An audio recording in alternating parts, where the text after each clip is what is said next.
ఉన్న నీళ్ళని ఇప్పుడు పోతున్న నీళ్ళని ఇప్పటికైనా తీసుకోవాలి. ఇప్పటికే 150 పైగా టీఎంసీ నీళ్ళు కింద సముద్రం పాలు చేసిండ్రు.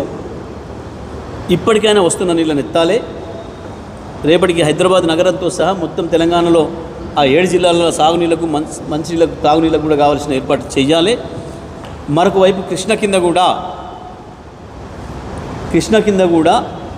నాగార్జున సాగర్ ఎడమకాల వైపు నుంచి వెంటనే ఉన్న నీళ్ళల్లో మన వాటా ఇప్పటి నుంచి వెళ్ళి ఒక్క చుక్క కూడా ఆంధ్రప్రదేశ్కి ఇచ్చే అవసరం లేదు. ఉన్న నీళ్ళు మొత్తం కూడా మనవే.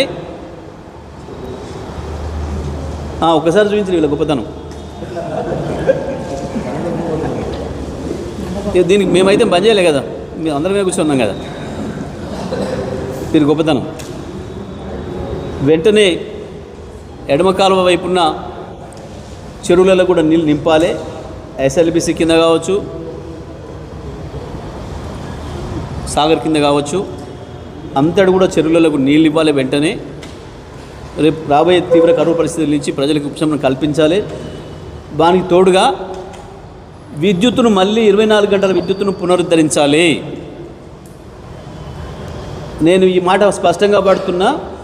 కేసీఆర్ ఇచ్చిన 24 గంటల విద్యుత్తును అన్ని రంగాల వినియోగదారులకు వెంటనే పునరుద్ధరించాలి. తెలంగాణలో కేసీఆర్ ఇచ్చినట్టుగా రైతులతో పాటు అన్ని వర్గాల వినియోగదారులు, రైతులు కావచ్చు,